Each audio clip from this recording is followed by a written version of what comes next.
আসসালামু আলাইকুম, জুম্মা মোবারক সবাইকে। আজকে আমরা আমার শাশুড়ির জন্য জিয়ারত করলাম, পোলা করে মসজিদে দিলাম আর কি। এখানে আমরা মাংস নিয়েছি 2.5 কেজির মতন। প্রথমে আমি মাংস ধুয়ে রেখেছিলাম, এখানে মাংস নিয়ে নিলাম। তারপরে আমি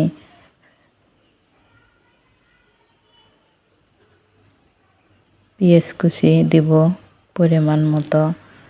আসলে আমি এভাবে বেশি রান্না কমেই রান্ধি আর কি। আজকে রাঁধলাম, এখানে আদা বাটা রসুন বাটা দিয়ে দিলাম, তারপরে দিলাম জিরে গুঁড়া কাঁচামরিচের বাটা, তারপরে দিয়ে দেব একটু শুকনো মরিচের গুঁড়ো, তারপরে দিয়ে দিলাম হলুদের গুঁড়ো।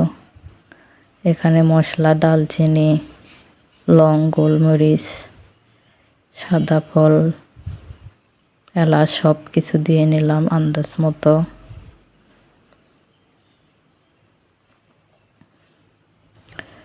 তারপরে আমি দিয়ে দেব লবণ।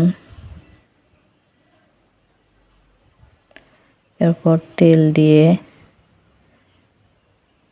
ভালো করে হাত দিয়ে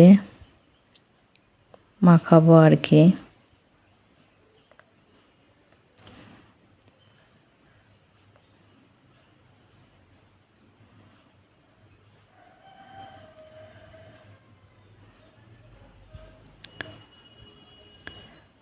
এই তো মাখানো আমার শেষের দিকে, ভালোভাবে মেখে নিলাম।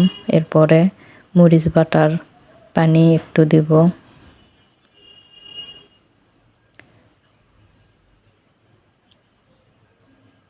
দিয়ে আমি এই তো সিদ্ধ হওয়ার জন্য প্রেসার কুকারে দিয়ে শীষ দিয়ে নিলাম কয়েকটা।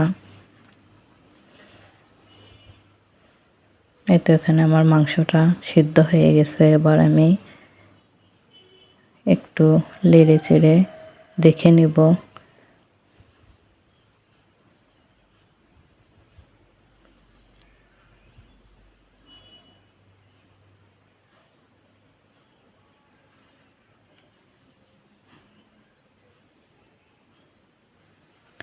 মাংস রান্না কমপ্লিট। এবার আমি পোলার জন্য ছাদের উপর আসলাম।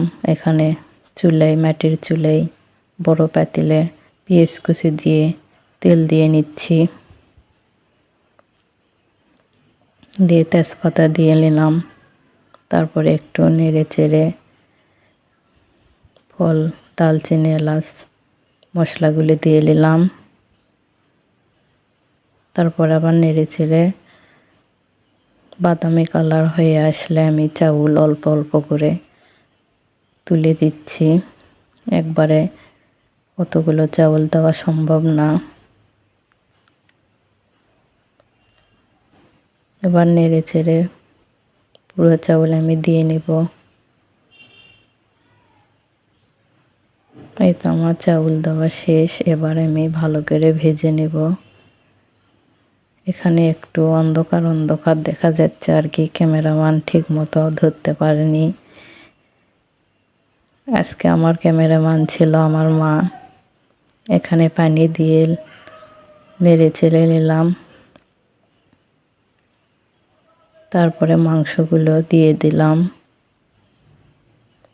দিয়ে আবার মাংসর প্রেসার কুকারটা ধুয়ে পানি দিয়ে দিলাম, দিয়ে আবার নেড়ে চেড়ে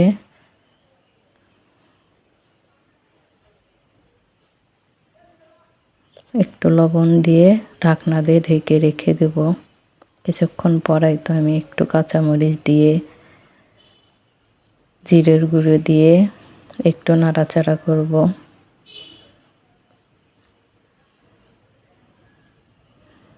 বাড়িতে যে কোনো কিছু হলে আমি রান্না করি আর কি।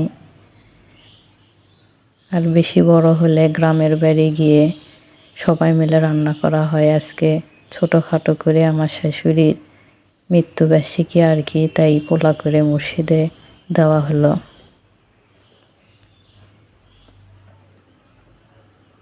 এই তো আমার পোলা রান্না শেষ। এখানে আমরা এখন প্যাকেট করব। এই তো প্যাকেট করে নিয়েছি। এগুলো এখন আমার ছেলে স্বামী নিয়ে মসজিদে যাবে। সবাই আমার শাশুড়ির জন্য দোয়া করবেন। আল্লাহ হাফেজ।